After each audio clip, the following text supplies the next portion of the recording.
तो कबीर बीजक की हमारी यात्रा में हम साखी और शब्द के समंदर में तो गोता लगा ही चुके हैं। अब वक्त है इसके सबसे गहरे, सबसे शांत छोर तक पहुंचने का। जी हाँ, हम बात कर रहे हैं रमैनी की। और इसको समझने के लिए चलिए एक बहुत ही कमाल के मेटाफर से शुरुआत करते हैं। सोचिए कि साखी क्या है। साखी है बिजली का वो तेज झटका जो एकदम से चेतना पर गिरता है और हमें गहरी नींद से झंझोड़ कर जगा देता है। अच्छा, तो उस झटके के बाद क्या होता है? उसके बाद शुरू होती है एक भीतरी यात्रा, और वही है शब्द, बिल्कुल एक बहती हुई नदी की तरह जो हमें अपने साथ बहाकर ले जाती है। और फिर आती है रमैनी। रमैनी है वो विशाल, गहरा और एकदम शांत महासागर, जहां आकर वो नदी ठहर जाती है। ये परम ज्ञान की वो गहराई है जो हमारे सफर का कह सकते हैं आखिरी पड़ाव है। तो चलिए अब इस महासागर में डुबकी लगाते हैं। देखिए, रमैनी जो है वो कबीर बीजक का सबसे ज्यादा फिलोसॉफिकल, सबसे गूढ़ हिस्सा है। इसका मकसद ये नहीं है कि ये एक बार में समझ आ जाए, नहीं। इसका मकसद है धीरे धीरे हमारे देखने के पूरे नजरिए को ही बदल देना। तो सवाल उठता है, आखिर ये रमैनी क्या है? असल में ये कबीर बीजक में एक लंबी, सिंबॉलिक यानी प्रतीकात्मक कविता है। इसे एक टूल समझिए। जीवन, माया मतलब जो भ्रम है, और मुक्ति, इन सब पर गहराई से सोचने का, चिंतन करने का। ये सिर्फ पोइट्री नहीं है, ये अपने आप में एक पूरी फिलॉसफी है। अब रमैनी का जो पूरा का पूरा स्ट्रक्चर है ना, वो 3 बहुत ही बुनियादी सवालों पर टिका हुआ है।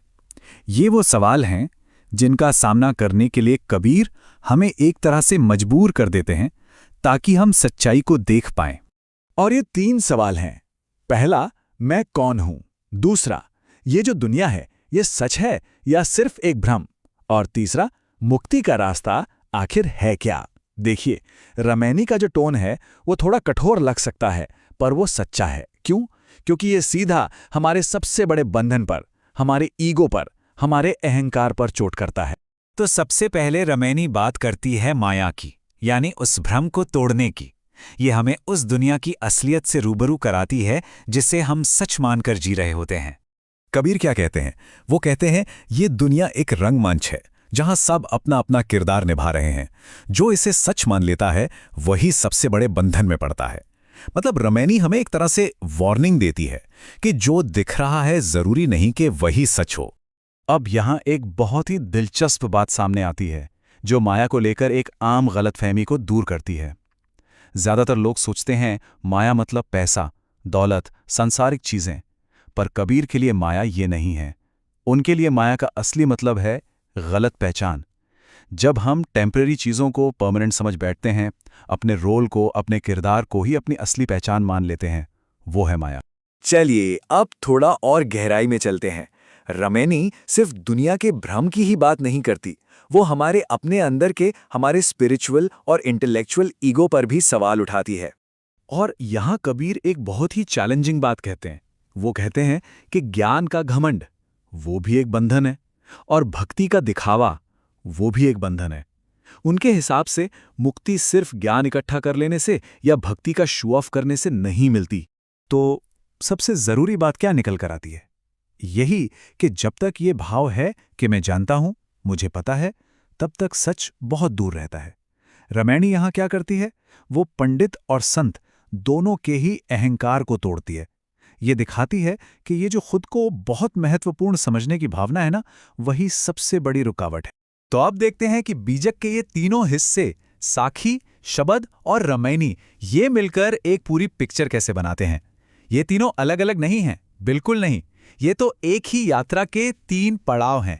तो ये तीनों मिलकर काम कैसे करते हैं? देखिए, साखी क्या करती है? वो चेतना को एक झटका देती है, एक जोल्ट ऑफ अवेयरनेस।